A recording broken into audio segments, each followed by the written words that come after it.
Assalamualaikum warahmatullahi wabarakatuh. Kembali lagi dengan saya yang tentunya masih akan menemani kalian belajar IPA. Video kali ini akan membahas materi IPA untuk kelas 7. Nah, di video-video saya yang sebelumnya, saya sudah pernah membahas tentang klasifikasi materi. Kemudian ada unsur senyawa dan campuran. Dan kemarin yang terakhir itu saya bahas larutan asam, basa dengan garam. Jadi, kali ini saya akan lanjutkan materi, saya akan bahas pemisahan campuran. Oke, sudah siap belajar kan? Kalau begitu, langsung saja kita mulai.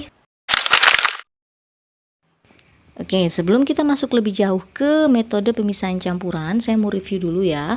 Di video sebelumnya, kita kan sudah belajar. Campuran itu tersusun atas dua zat atau lebih, di mana zat penyusunnya itu masih memiliki sifat-sifat zat penyusun. Jadi, komponen-komponen dari campuran itu bisa dipisahkan secara fisika. Nah, kali ini ada beberapa metode pemisahan campuran yang akan kita pelajari. Yang pertama ada filtrasi, kemudian ada sentrifugasi, yang ketiga ada destilasi, kemudian yang keempat ada kromatografi, yang kelima ada sublimasi, yang keenam ada evaporasi, dan yang terakhir yang ketujuh ada atraksi magnetik. Oke, kita akan pelajari satu persatu, jadi simak baik-baik ya.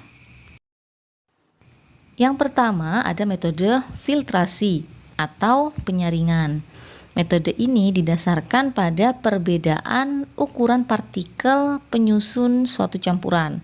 Nah, biasanya metode ini digunakan untuk memisahkan zat-zat yang bercampur dalam campuran heterogen. Contohnya seperti memisahkan campuran pasir dengan air. Nah, proses filtrasi itu bisa kalian lihat di gambar. Jadi di sana itu alat yang digunakan ada corong yang di atasnya dilapisi dengan kertas saring. Kemudian penampung di bawahnya itu bisa menggunakan gelas beker atau juga bisa menggunakan Erlenmeyer. Kemudian campuran yang akan disaring dituang di atas kertas saring itu sehingga nanti cairannya akan mengalir ke bawah ke penampungnya itu.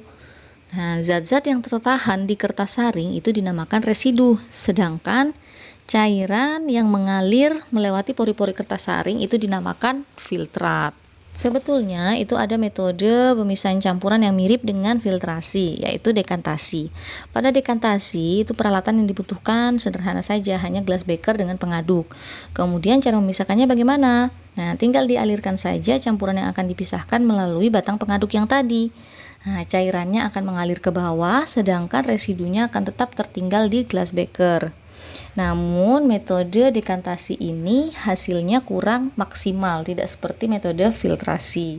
Lanjut, metode berikutnya yaitu sentrifugasi. Alat yang digunakan seperti pada gambar ya. Jadi, sentrifugasi itu merupakan metode pemisahan campuran heterogen dengan padatan yang sangat halus dan jumlah campuran yang sangat sedikit. Jadi, campuran yang akan dipisahkan itu dimasukkan dalam tabung-tabung kecil di alat tersebut. Kemudian akan diputar dengan kecepatan tinggi sampai akhirnya campuran itu akan terbagi menjadi dua fase. Yang pertama ada fase cairan, jadi cairannya tertinggal di atas. Nah, cairan itu disebut supernatan, sedangkan fase berikutnya, fase kedua itu adalah padatannya.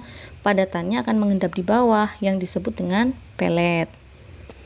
Contoh penerapan metode sentrifugasi yang pertama untuk memisahkan campuran bubuk kapur dengan air. Kemudian untuk memisahkan campuran lemak dari susu dalam proses pembuatan susu skim.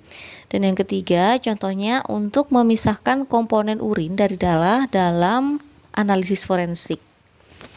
Metode selanjutnya adalah destilasi atau penyulingan. Prosesnya bisa dilakukan dengan menggunakan alat destilasi seperti yang ada pada gambar ini ya. Nah, metode ini itu didasarkan pada perbedaan titik didih komponen zat-zat dalam suatu campuran itu.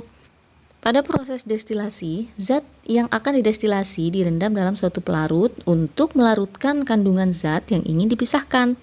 Zat yang ingin dipisahkan ini memiliki titik didih yang berbeda dengan titik didih pelarut.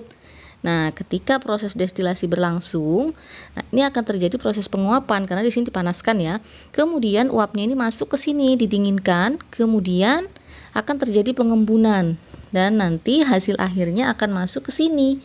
Hasil akhir ini dinamakan destilat. Salah satu contoh penerapan metode destilasi dalam kehidupan sehari-hari adalah pada proses pemurnian minyak mentah. Oke, selanjutnya adalah kromatografi. Metode kromatografi ini didasarkan pada perbedaan kecepatan merambat zat penyusun suatu campuran ketika dialiri suatu medium gerak.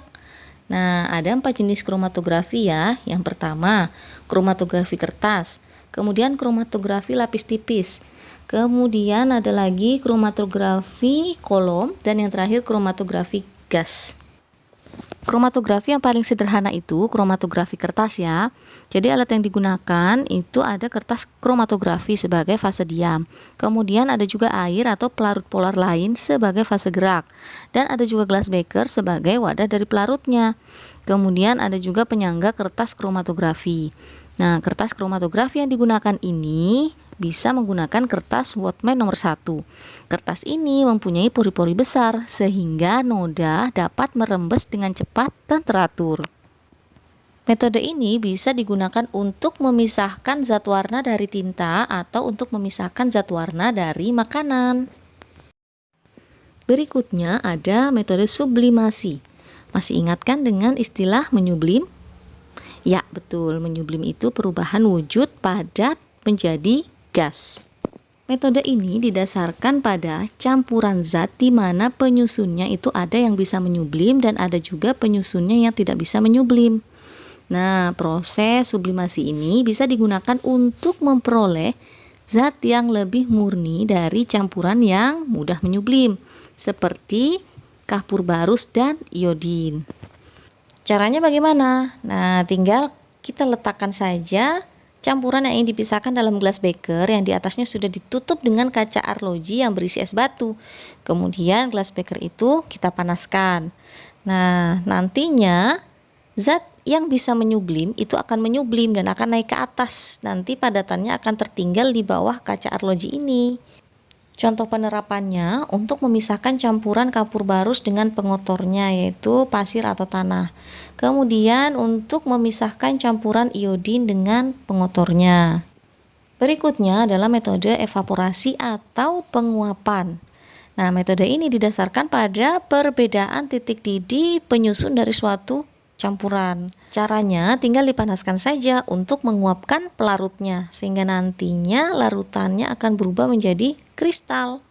Nah, dalam kehidupan sehari-hari proses evaporasi ini biasa digunakan dalam proses pembuatan garam dari air laut. Oke, yang terakhir akan kita bahas adalah atraksi magnetik. Metode ini didasarkan pada perbedaan sifat kemagnetan zat-zat penyusun dari suatu campuran. Misalkan, besi yang bercampur dengan pengotornya, seperti pasir misalkan. Nah, besi ini memiliki sifat ferromagnetik atau dapat ditarik oleh magnet. Jadi, kalau kita ingin memisahkan besi dari campuran itu tadi, tinggal kita dekatkan saja magnetnya. Nanti besinya akan tertarik ke magnet tersebut. Bagaimana? Mudah dipahami bukan? Sekarang untuk menguji pemahaman kalian, coba kalian kerjakan beberapa soal evaluasi berikut. Kalau sudah selesai, sekian dulu video dari saya. Kurang lebihnya mohon maaf. Terima kasih. Wassalamualaikum warahmatullahi wabarakatuh.